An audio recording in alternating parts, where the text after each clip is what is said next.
Education. Before we begin, the department would like to remind you of the following. Conversations on this topic are not intended to reflect on the current BEP funding formula. The current BEP funding formula will remain in place until a new funding formula is recommended to and approved by the Tennessee General Assembly. The public is encouraged to submit comments in writing to ensure that all communications are thoroughly documented and can be reviewed and considered in the future. Public comment is encouraged to focus on developing a new funding formula rather than revising the current funding formula. Consider what should be funded in a new funding formula and at what levels. Subcommittees will be responsible for reviewing public comment and making recommendations for what should be included in a new funding formula. And while all committees, subcommittees, and members of the public should feel free to communicate openly, documents and records may be subject to public inspection pursuant to the Tennessee Public Records Act and may be publicly posted or otherwise made available. All recommendations that are submitted by committees and subcommittees will be reviewed and considered, but not all recommendations will ultimately be included in the proposed new funding formula.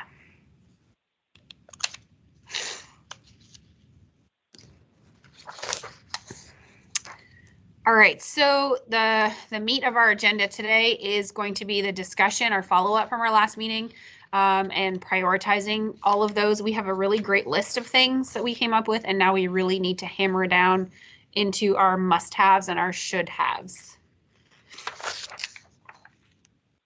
All right, go ahead, Jamie. Just a quick reminder, this was from your email that you received at the end of last week. Also in your Google Drive. Okay, so to maximize your experience on the committee, please make sure to review the PowerPoint deck that was sent several weeks ago. It's strongly encouraged that you engage with your stakeholder communities between meetings, solicit as much feedback as possible on the recommendations, and make sure you incorporate into subcommittee discussion what you hear and what you read in submitted public comment. There are no limitations to who you talk to, when, or for how long.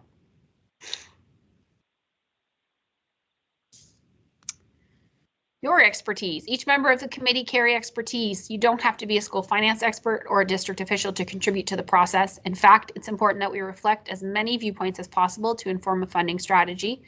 For example, the business community and higher education can identify what they need in pre-K-12 graduates and what different or additional supports might be warranted to graduate more prepared students.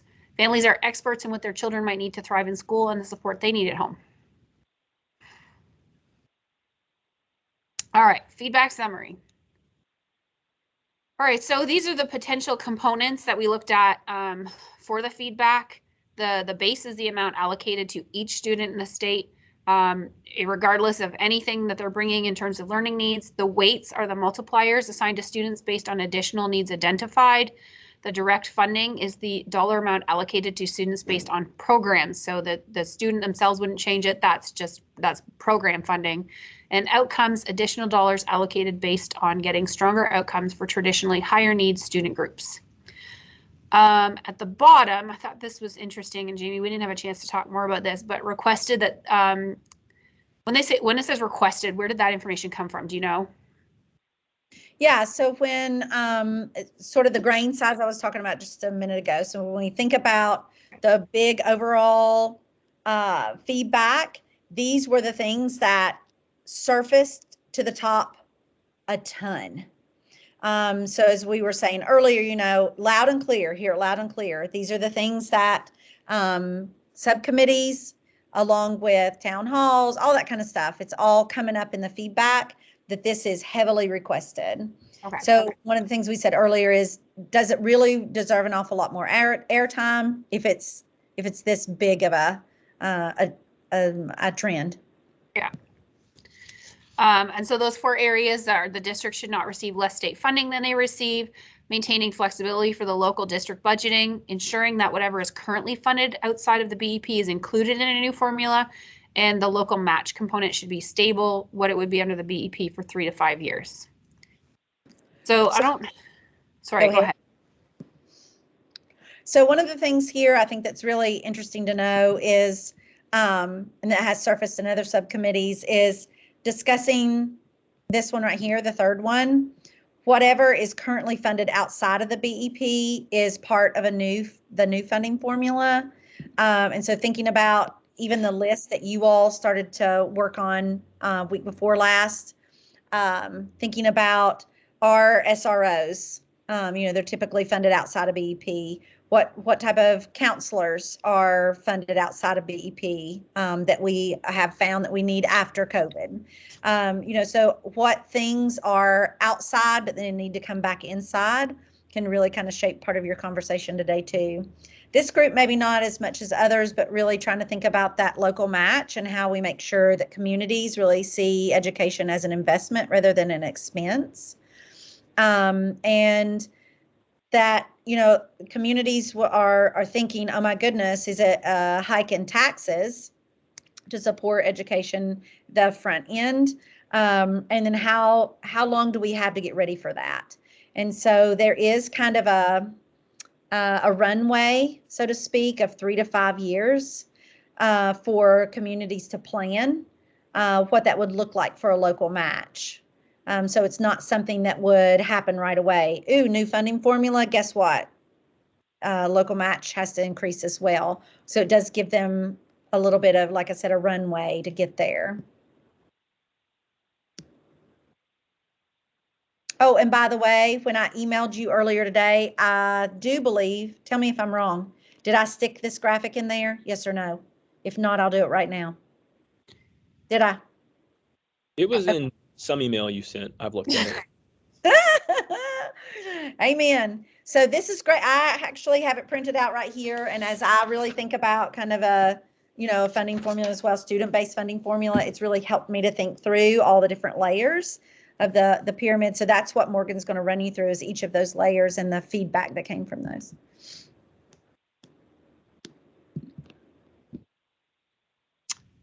All right, so we're going to start with our base. So the feedback for the base includes the content currently being discussed in subcommittees, i.e. the resources that you believe are critical to include in the state formula.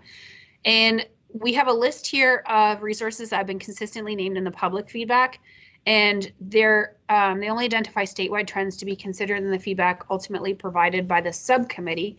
So we have nurses, which has come up in our conversation a lot. At the school, at every school, or at the nationally recommended ratio, which I didn't have a chance to double check what the nationally recommended ratio was. Counselors, either at every school or at the nationally recommended ratio. Again, I'd be curious to see what the national recommended ratio is.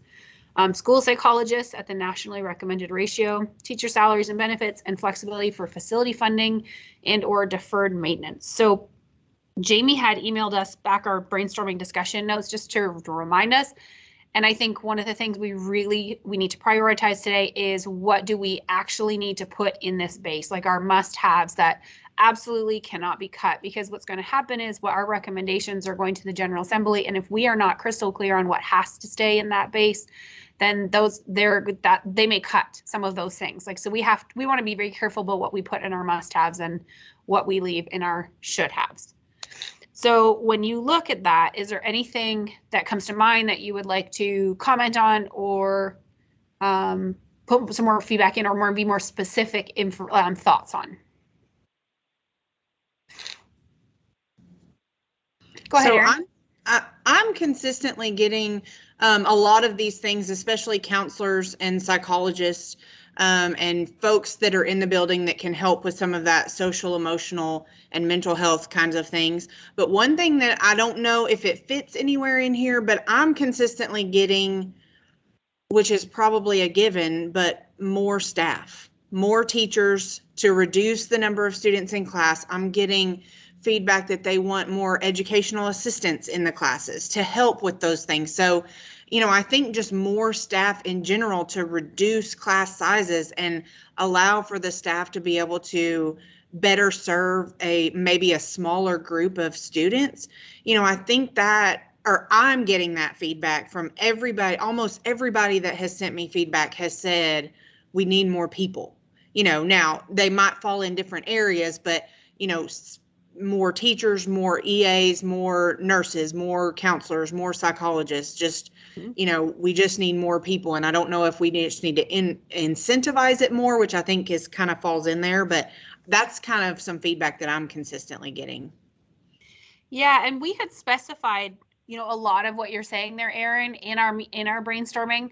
I'm not entirely sure how to word that.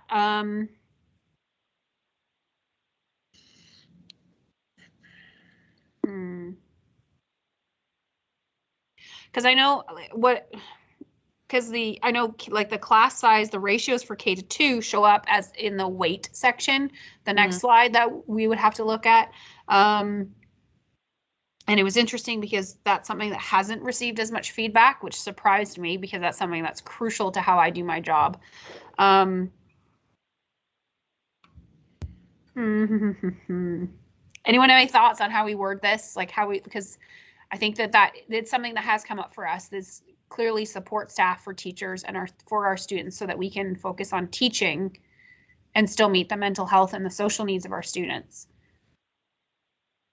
I think the rest of the language is around ratio, and teacher to student ratio is one way we talk about it already. So decreasing that. I also don't know if we're dreaming about what's best for our students here in Tennessee, if just hitting a nationally recommended ratio is our goal. I think that, why do what's just prescribed as the most basic when we could go and do something better for them? So I also take a little bit of issue with the nationally recommended ratio. But anyway, for teachers, lowering the student ratio with educational assistance as well, as Aaron was just saying. Okay. So we would like to put the teacher student ratio in the base. We would like that to be a factor in our base.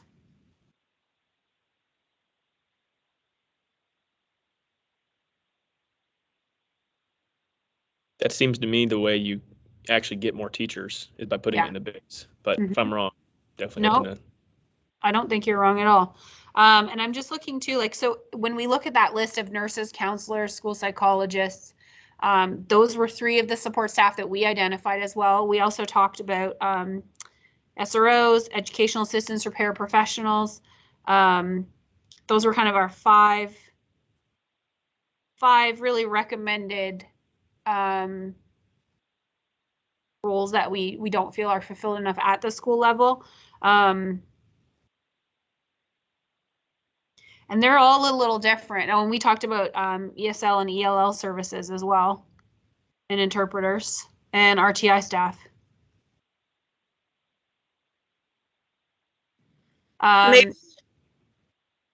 Based on what Daniel was just saying, the nationally recommended rate, like for example, for school counseling is like 150 or 250 kids per school counselor, and I don't know anyone that has that. And so maybe we suggest creating some kind of ratio that is even specific to school, and or county, like each county gets a certain amount of funding depending on the needs of the kids in that school. For nurses, counselors, school psychologists, because we all need them, but our needs are different depending on the school or the population we work with. And so maybe that could be a suggestion to try to work out a way to recommend that, is that there's definitely money allocated for support staff, if that's how we want to word it. But districts and schools individually get to make decisions on what would best meet the needs of the students at their school, because that might be really, really helpful for kind of the every student mindset of this budget, like making sure that all students have their needs met, and it's not just another prescribed ratio that doesn't actually work for each individual area. Yeah. I do know the ratio, I'm almost positive, is 1 counselor per 250 students. I just finished the school counseling program at the University of the Cumberlands, and if I remember correctly, that is right. At the high school level, at least, I feel like 1 counselor per grade level would be best, because I know, like at our school, we have, I don't know, between 200 and 250 students in each grade level, and we have 2 counselors. So after observing them, I really don't know how they get anything done. I really don't, because they have such a hard job. So I agree with what Elizabeth was saying, like just having the flexibility for each school to be able to determine like what exactly they need, because each school would be different. But I do feel at the high school level, it's almost like 1 counselor per grade level would be really beneficial. Okay, so prioritizing counselors in our base, and as well, we would like to see a ratio that is based on, I mean, it's possible that the ratio is different in, K to 5, and then in middle school, and then in high school as well, because the needs are very varied. When I heard 1 to 250, I was thinking about our school and thinking, oh, that would get us an extra counselor. That would be great. But we manage okay with 1, but that's because we have some outside services that work there. So we'd like to do better than the national recommended ratio, I think, is what we would like to put there for counselors. And at every school wouldn't go close to meeting the needs of a large high school.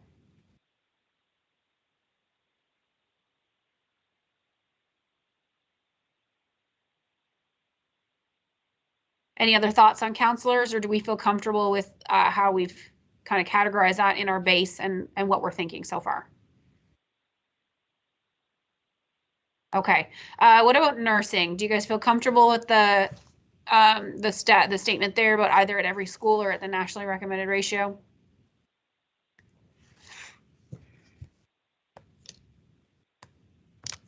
I haven't really had a lot of feedback about the nurses, but being a former school nurse, I guess, I kind of speak from that side of it, and I feel like, and maybe just saying simply in every school would cover the nationally recommended ratio, but I mean, I think even if you have a couple of smaller schools, if you're still sharing a nurse, you don't have somebody in the building that can take care of the needs of those students at that time.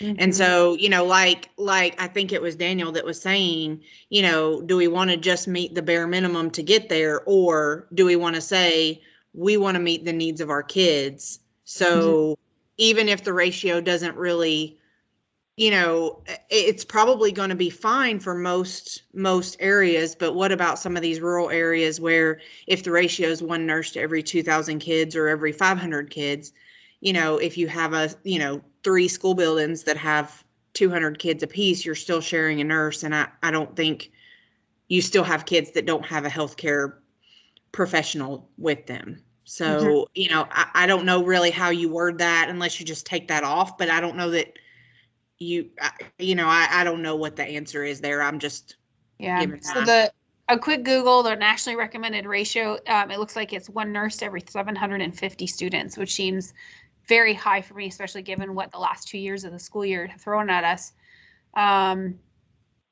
Speaking as someone who has a nurse full-time at our school, makes a huge difference. But, again, that wouldn't work for a larger school. Once you hit middle school, 1 nurse would be run off their feet. Same thing at the high school. And if you have, I used to work at an elementary school, and we had 330 kids.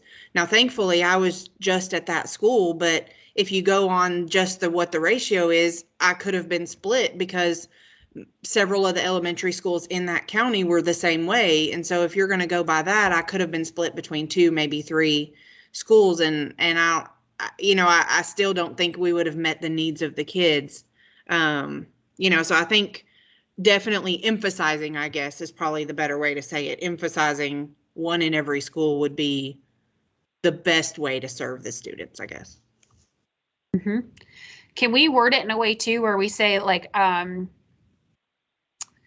to think where we specify at every other school up to 500 students, and then the ratio becomes 1 nurse to every 500 students? Can we kind of cover both bases, Jamie? Do you think that would be okay? I think this is a place to dream big. Okay. So what if we said something like nurses, 1 nurse at every school, up to 500 students, and at that point we move to a ratio of 1 nurse to 500 students, or whatever ratio. I just threw out 500 because it was smaller than 750, but what do we think is realistic? I think this is another place, similarly to what we discussed last time, that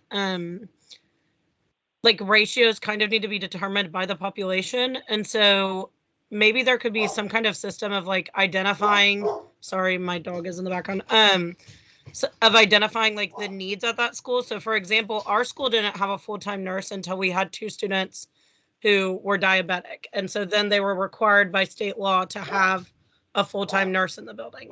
But when COVID hit and she's having to do testing and temperatures and all of that stuff every time someone's ill in the building, I know she was feeling very stretched thin. So I don't know, with the dream big attitude, if there's something about like based on the healthcare needs of that population, like I know through our school, like right now this week, our school nurse is organizing our students getting dental work through the health department. That is additional work that she has to do in addition to providing the day-to-day care for our kids with like required medicine and stuff every day. And then if a student breaks their arm or something, she's also responsible for that. So there's a possibility that in every given day, she has 4 kids in her office at a single moment trying to provide care. So I don't know.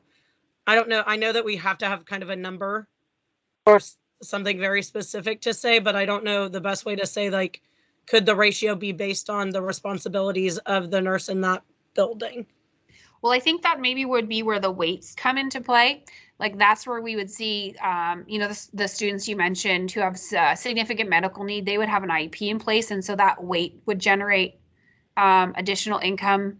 And I am not an expert in, especially in how our special education dollars are currently spent. But my understanding is that comes out of that department to help fund some of those additional positions.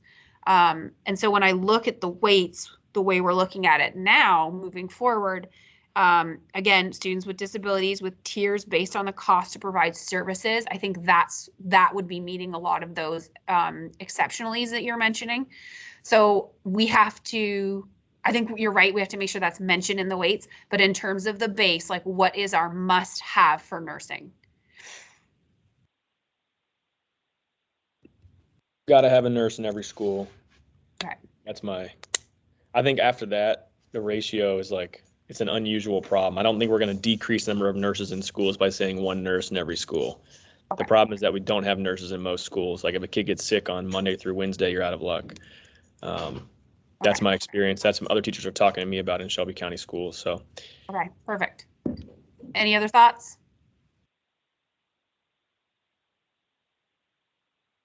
All right, so let's leave nurses as our recommendation is nurses at every school, just as our base level. And then, those weights of students who have more diverse medical needs could help generate additional nursing positions within schools. School psychologists, the national recommended ratio, I can Google real fast.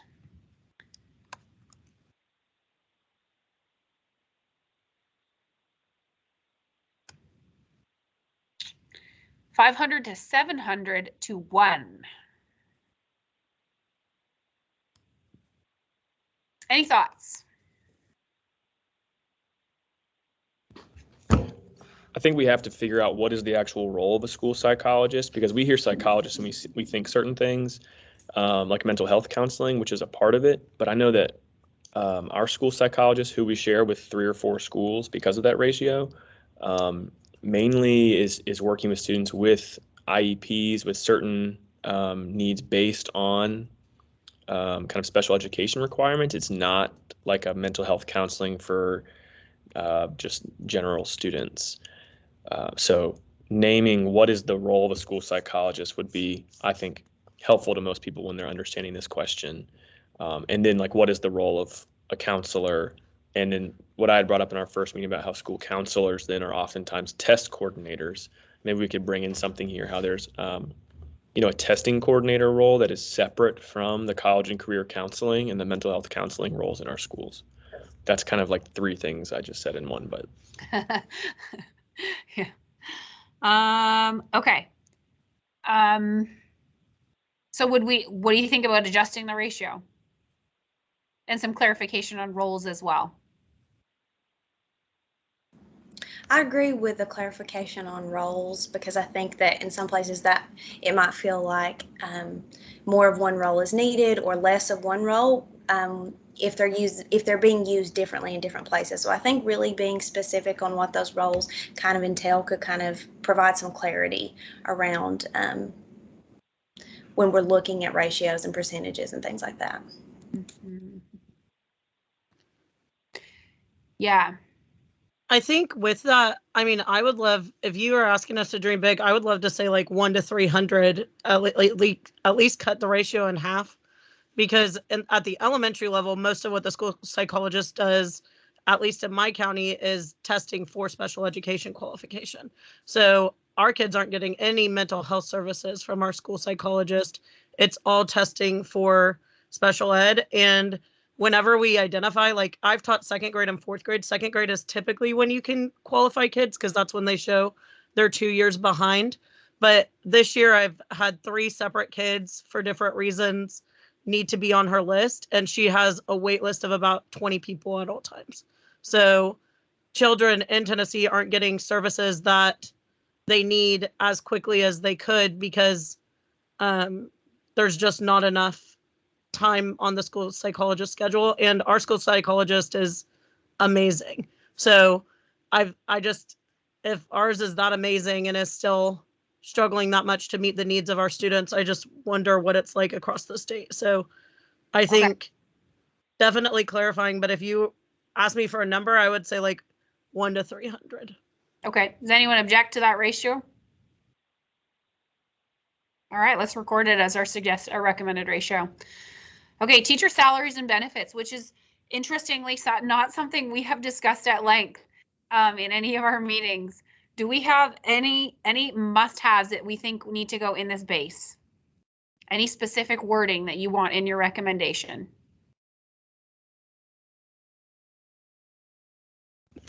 Definitely the word more.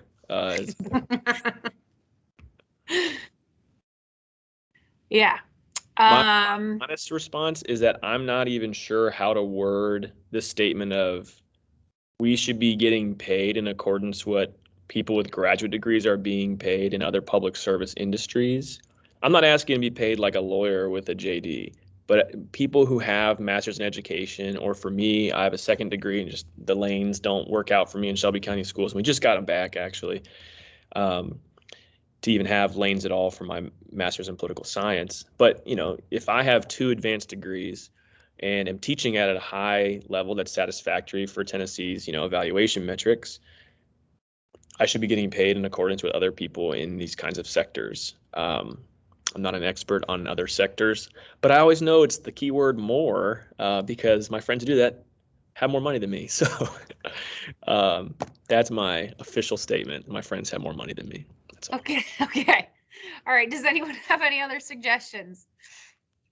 Well, I know I mentioned a couple meetings ago, maybe it was the last meeting or whatever, kind of speaking from a CTE standpoint, but it goes right along with what Daniel was just saying, is that there are a lot of people that work in other industries that can make a lot more money going and doing those things. I mean, I have a nursing degree, and we all know I could go and make a lot more money being a nurse than I do teaching. And so therefore we're not getting really good educators to teach these skills, especially in CTE, but not just CTE, and all of the things, because they can go and they can do other things and make a lot more money. And so I think that should be emphasized, that there has to be incentive to come and do what we do. I mean, we do what we do because we love it, but there's not, there's a lot of good people that would be really, really good at educating these kids, but they're not going to do it for that amount of money. I don't really know, again, how to word that either, but, I think that should be a point that is made. I think as well, just teacher retention, not even just necessarily attracting new teachers and people from outside professions to fill those valuable roles, just simple teacher retention. We're going to lose teachers to other states and other opportunities if we're not careful. So Jamie, teacher salaries, we want more. I do have a specific. Yeah, I'm trying to think how we can be specific in terms of like, do we need to? I think we could definitely talk about the caps and things that are put on it. Again, I'm, like everyone says, I'm not an expert on any of this, but like right now in my county, my cap for what I'll make in my career, even if I had the most advanced degree and worked for 30 years, is lower than what most of my friends make by their 5th year out of college. And like Daniel, I have my master's degree and some additional course hours on top of that. And then I'm additionally certified as a teacher for English language learners. I think that there definitely could be something put in there for compensating more thoroughly teachers who do continued education and have like involvement and investment in the public school system, because there is kind of a, like, we all make the same amount if we've worked the same amount of years and have the same degree. But I think if we're talking about teacher retention and stuff, I think that, I mean, in any other career, people who are more highly trained get more compensation or more credit. And I mean, obviously, if we're on this committee, we've had acknowledgement for some of the work that we've done, but that wasn't necessarily financial. I think in addition to that, there's also the matter of, we talked about benefits, and I know that for especially teaching in elementary school, a lot of my friends who've left the career, it's been because of when they had children, it was no longer reasonable to be able to pay for daycare or things like that and be able to stay in the profession. And most jobs, like I have friends who have a paternity leave and a maternity leave for 2 months each right now in other professions. And I think adding something about that would be really important. Not asking teachers to not be human beings who have growing families or situations come up would be really, really beneficial, in my opinion. So I don't know if that's somewhere we can put specific funding, but saying that things like medical leave. I also had someone reach out to me with a story about they had a bereavement and only had 4 days off, and they weren't able to take more because they'd had to take their sick days previously. I saw a story recently about that was when their mother died. I can't imagine going back to work 4 days after my mother passed away. And then I saw another story recently about a teacher with cancer who the teachers in their district work together to give that person their sick days, which I think is amazing and shows the heart of educators, but that shouldn't have to happen. We should have funding for the human beings that are exceptional medical needs that we're all going to run into one day. Okay, so teacher salaries we think should be increased to be more competitive with outside markets. What I'm hearing us say is that in terms of benefits, we want to be more specific. We want to consider support for working parents, support for new parents who are expanding their family, whether and I don't want to speak for the group here, but adding a child in any way, shape, or form to your family counts. Doesn't matter how they get there, and as well some more flexibility in terms of, and more support in terms of needing medical or social and emotional support to get some leave from your job. Does that all sound right? Did I miss anything? That was a great list, Morgan. Okay. The only thing I'd like to add to that is, like in my district, we have city schools and county schools, and a teacher can literally drive 3 miles and make $10,000 to $13,000 more dollars a year, and county schools here lose. We lose a lot of teachers because of that. So I think somehow in the new formula, it needs to be that needs to be thought of, because it does hurt some county schools. Yeah, I'm trying to think how to word that. Because I agree, we're doing the exact same job from the city school to the county school. And I understand that the city chooses to pay more to attract those candidates, but because they have a more flexible base to pay, to pull from because of the tax dollars. So that's a tricky one. Does anyone have any suggestions there? Currently, I have written down that more competitive with outside markets and neighboring systems. I think that could work. That covers it, but I think the crux of the problem is that if teachers are within driving distance to a neighboring district and they pay more or have better benefits or whatever, then it is quite alluring. Yeah, right. Okay.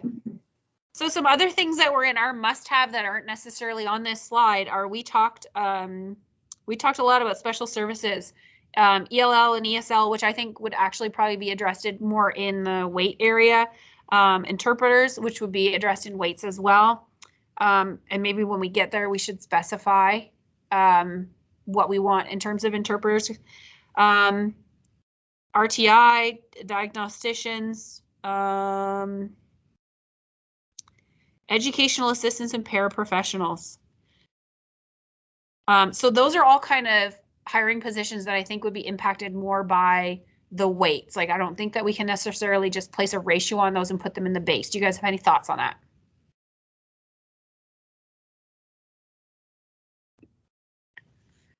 I think, like Daniel said, the key word is more of everything. But, you know, maybe that does go in the weight section versus the base section, just understanding that there's a lot of needs that we really just need more of. Okay. A couple of other things that were on our must-have list were universal pre-K. Is that something we want funded in our base? Yes. All right, Jamie, we would like to formally recommend universal pre-K in our must-have. Let's bring those littles to school, all of them. That is a fiscally conservative investment in the future. Just want to name that publicly. 100%. And would also be a way to support our community, support our staff as well, to get those kids in school a little younger. We have feeding programs beyond the additional grant funding that has seen a lot of us through the last 2 years. Do we put that in our must-haves, or do you feel that that would be something that would go in the weights, where we would look at economically, disadvantage or a concentration of poverty and use that to generate additional dollars for feeding our students? Can you repeat that? I'm sorry, my computer blinked out. No problem. So we're one of the other things that we had on our must-have was feeding programs beyond the grants that have seen a lot of us through the last 2 years. And when I think about that, I think that that's something that would probably be funded well by the weights.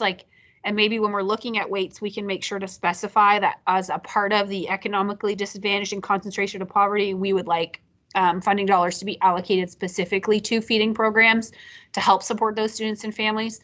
Are you comfortable putting that maybe under the weight area and not as necessarily a part of our base, or is that something we would like to have in our base?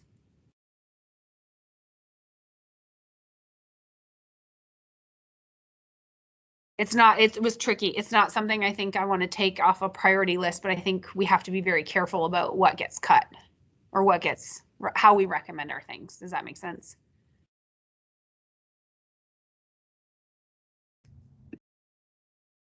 Okay, and we also have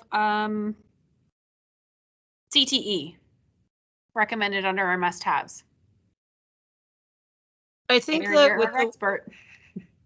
Go ahead, Elizabeth, sorry. I was gonna say, I think with the weights, I'm okay with the food program being put under that, as long as my recommendation would be that like a professional child psychologist or someone with like a degree in childhood development and a teacher is involved directly when they're making the weights and how this is going to be done, because like hierarchy of needs, if kids aren't eating, they're not going to be able to focus at school. But I'm also very aware that different places have different needs in regards to that. So like my school, everybody gets free breakfast and free lunch.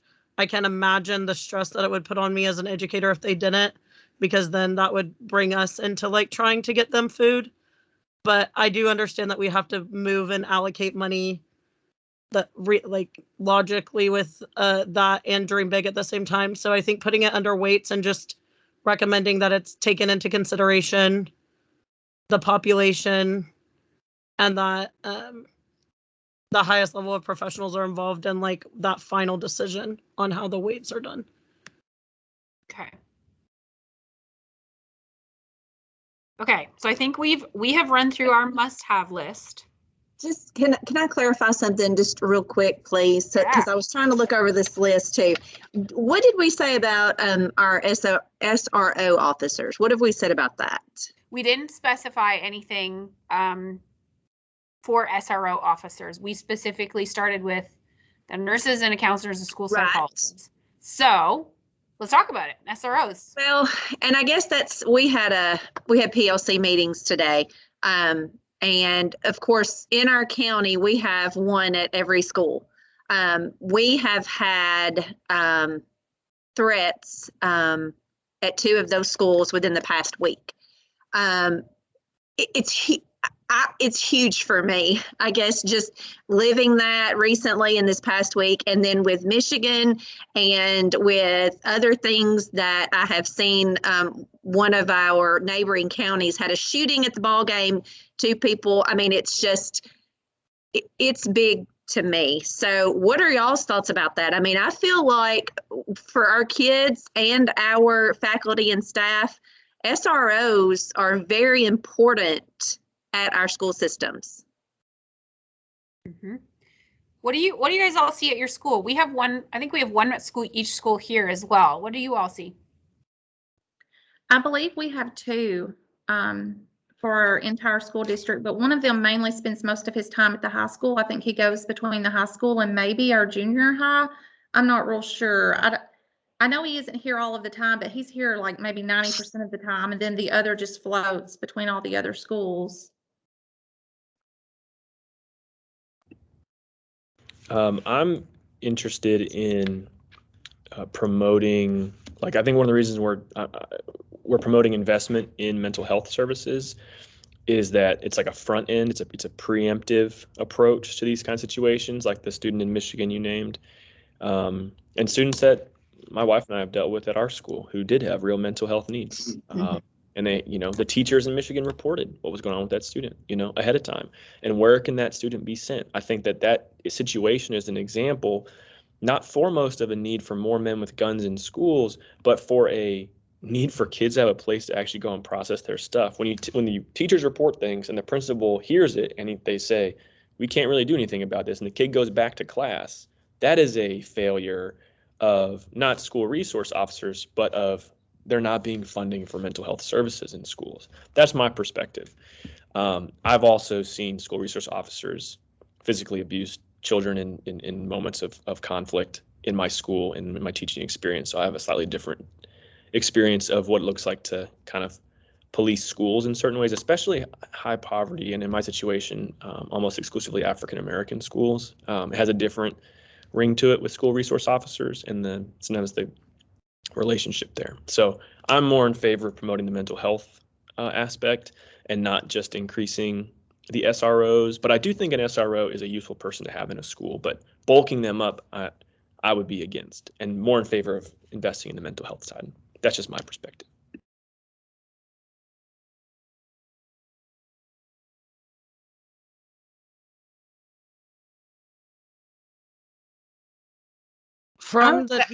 I would say that I agree with that, but I do feel like, like with Brienne saying there's only 2 in their whole system, I think there's some wide open doors for some bad things to happen and nobody be there to help. And so, I don't know that we necessarily have to beef it up to the point that we have more than 1 in every school, but I do feel like that, we've got to have some safety there. And I think, the unfortunate thing is, like Daniel was talking about, there probably are cases where they have mistreated the students, but I at least from my perspective, we have 1 in all of our buildings and we have 3 in our high school, but our high school is very large. And there are still times that those 3 are pulled in 14 directions, and so that's a very difficult thing, to try to balance. But I feel like that it would be a good idea to have them at least in every school. I don't know that you put a ratio on it. Maybe there's not even a recommended ratio out there, but I feel like that's going to, if we're going to promote, all of the things, I think promoting that type of safety too is important. I think putting funding into continued education and making sure that the SROs in our school are those highest caliber officers is for sure going to be important as well. I know that the people I've talked to, it's kind of split down the middle on how they feel about that. Like the desire for protection for kids to have that presence there, and then also the desire for mental health to be the focus over a more punitive, to be more restorative rather than punitive. But I definitely think that to best meet the needs of like the general population, mental health needs to be a focus. And maybe that can be something we clarify in the desire for funding, is that our SROs are funded to receive training and then also money. I remember having a conversation with our SRO a few years ago, and he was paid significantly less than I was at the time. It's a very difficult, very high pressure, very stressful job. And I think that if we were paying SROs and having them be effectively trained on crisis management and maybe just diffusing situations where the aspect of being a protector is there, but it would be a last resort where mental health and collaboration is the focus. So maybe putting into the funding that like there has to be a connection with them and the school social worker and the school counselor, and that it's more about like restoring relationships with the kids. And I mean, I've seen very different situations, but I have some kids who are terrified of the police, and I have some kids who run up and hug them, and a lot of that is based on the person. And I think that if we can fund and reinforce that like our highest caliber officers are the ones in our school, then I think that that could be a positive situation.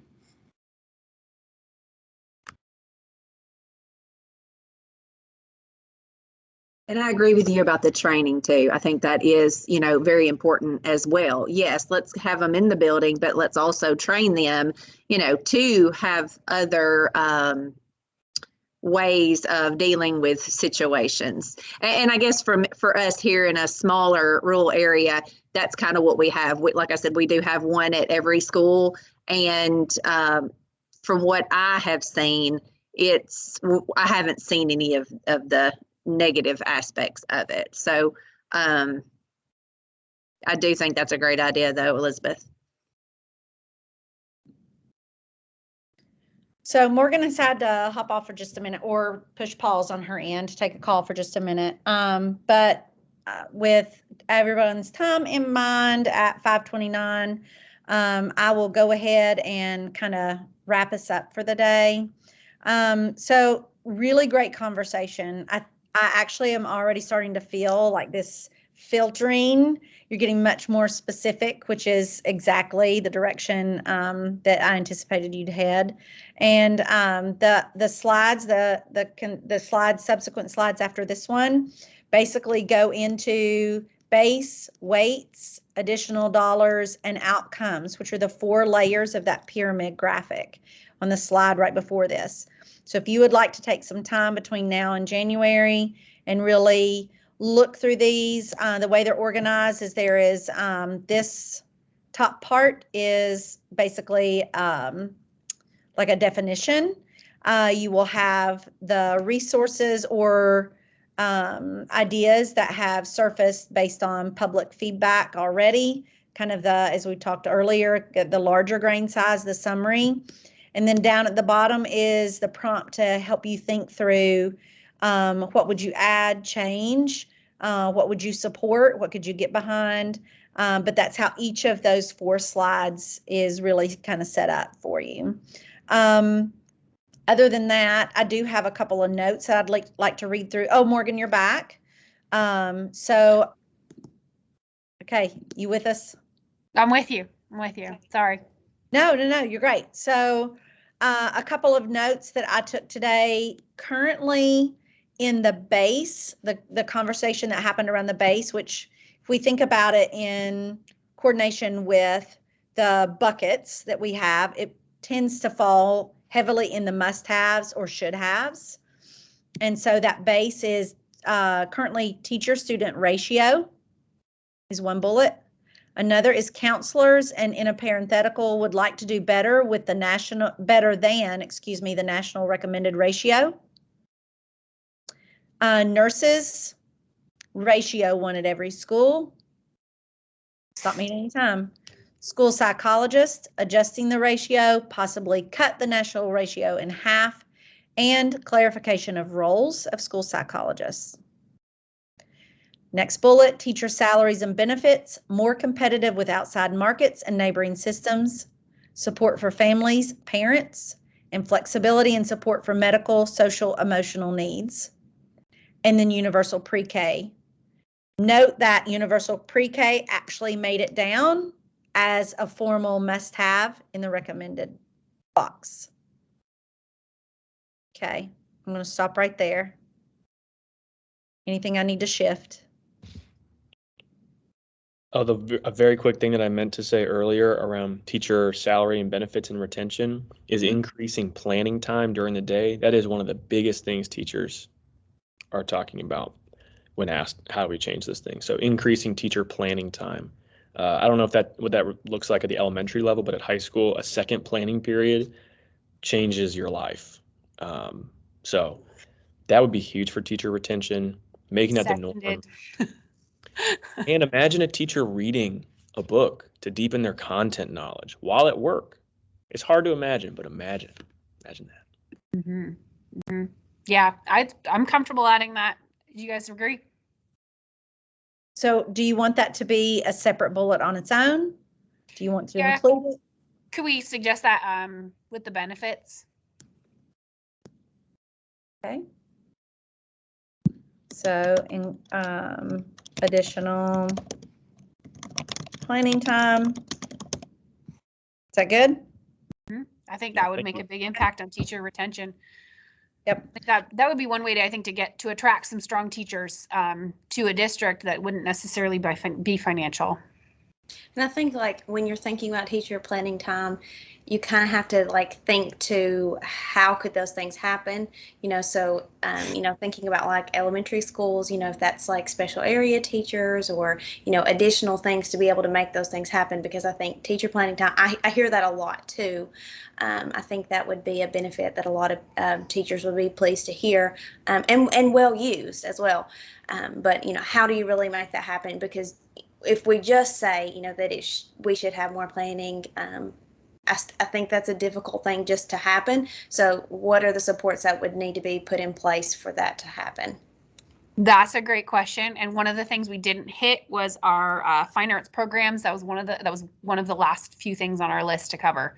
So I'll highlight that and we'll try to remember to bring that up next meeting. Is that good, Jamie?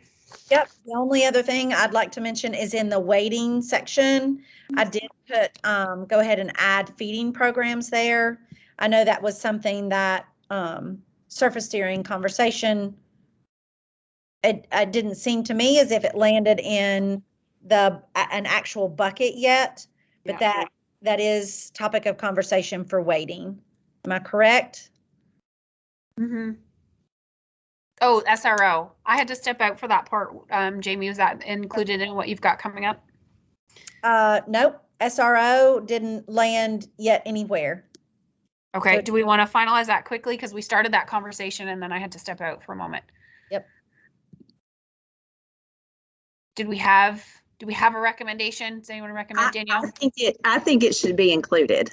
That's where I'm at with that. And I did like what Elizabeth said about, yes, including it, but they also have that high level of, training and social worker interaction. So I say yes. I agree with Danielle. Like one at every school with the training. Yeah, I love the idea of training. I think definitely, like, if we're prioritizing school counseling and mental health, like, if you ask me where I ranked it on the list, I personally would put that higher. But, like, I think that there's that understanding that with funding comes a partnership between the two. That we're not going to have law enforcement officers in the building who aren't also completely invested in mental health and keeping kids at school and it being a positive environment when they see them. Mm-hmm. Okay. I added it up underneath the base, and then I added it under must-haves. Does that sit well with you all? Is that where you're heading? Okay. Yeah. Thanks for the thumbs up. All right. I'll add, I think, just from this conversation about that, it feels like that might be more well received in some areas than others. So I think we need to be mindful when we're putting things out for all of Tennessee. And I'm just trying to feel the pulse of things, that it would be something that could be supportive in all areas, since it feels like maybe it might have some differing feelings in different areas. Mm-hmm. I can definitely accept that there are going to be populations of students where that is a negative impact in their day, just based on their other interactions with police officers. But hopefully some additional funding and training could reframe that role and their perception at the school level as well, especially if they're seen as a partner with our counselor and our, and our teachers as well, rather than, an outside addition to a school. So Okay. Morgan, is there anything that you would like to tell the group about between now and our next meeting in January? What kind of the charge is, how you would like to start collecting some of this? Yeah. So your responsibility is we need to keep collecting that feedback, soliciting it, and submitting it through that email. Just for clarity's sake, that is the best and really the only way we can collect that feedback is to get it sent to that funding email. And you want to familiarize yourself with that public feedback that Jamie walked us through in that file before January 4th as well. And we're hoping, so January 4th, we're hoping we can talk more about that weights and as well go through that public feedback and kind of do what we did today, ranking and feedback on those items as well. All right. All right. So I did have one question that was asked of me, and I don't know that I really knew the exact answer, but I had somebody ask me how long they have to submit feedback. Is there a cutoff day? I feel like maybe that question has already been answered in one of the previous meetings, but I couldn't remember. I know our meetings wrap up at the end of January. I believe our last one is January. We have 3 in January. So at that point, we will hopefully, finish categorizing, but I don't know necessarily that the public feedback can't continue after that point, but we can definitely find out. Jamie, are you familiar with the cutoff date? Yeah, I think at this point, it's just gather as much as we can until we're saturated, full saturation. So no, there isn't a cutoff date, a formal cutoff date that I'm aware of or that we've discussed as a leadership team either. So. Jamie, you emailed a great question from Sharon. Sharon started kind of organizing, collecting her feedback as well. And she's utilizing, Sharon, I hope you don't mind me sharing this, your district social media person is going to reach out. And Sharon asked what materials that this person can utilize. And Jamie said that the toolkit, that she specified the links to the items that are for the public, not just anything in the drive can be utilized in that manner, but there are some specific things that you can share with other people in your district if you want to go through a similar route to solicit feedback. So I thought that was a great question, Sharon, and Jamie was on it. Well, that's a great point. And thank you for bringing it up. So that Google Drive is really intended as a shared space for subcommittee members, not the general public. So those are kind of things that you all as a team will have to kind of springboard conversation and that kind of stuff. But there are public documents, of course, available, primarily the toolkit, which really does a great job, and Morgan just mentioned. So that is something that you are more than welcome to share out. And folks are traveling from faculty meetings and schools and just however you can kind of get out there and solicit some feedback. So feel free to use those. All right. If you have any questions about what specific items those are, Jamie knows. She found them today. Yep. Any other questions or concerns or comments before we wrap up? All right. You all are wonderful. Stay well. I know the seasonal germs are upon us, so wash your hands. And have a very Merry Christmas and a happy Exactly. Rest up, recharge, enjoy time off, spend some time with your friends and your family, and we'll be back at it on January 4th. 2022. Yeah, 2022. Yep. Take care, everyone. Be on the lookout. We'll send you some emails. Thanks, y'all. Bye, guys. Thank you. Morgan, I'm going to send you this here pronto. Thank you. Don't worry about it tonight. If you get to it in the morning, that's okay. Okay. Jamie, your Christmas tree is really beautiful, just so you know. Thank you. Yes, That's the first time that one's been up. Wow. Ooh. It's nice. It's great color, great amount of lights, ornaments. Tastefully done. Perfect. That's Yeah. exactly what I needed to hear. Oh, yeah. Well, Merry Christmas, guys. I'll see you later. See you later. Bye. Stay safe, everyone.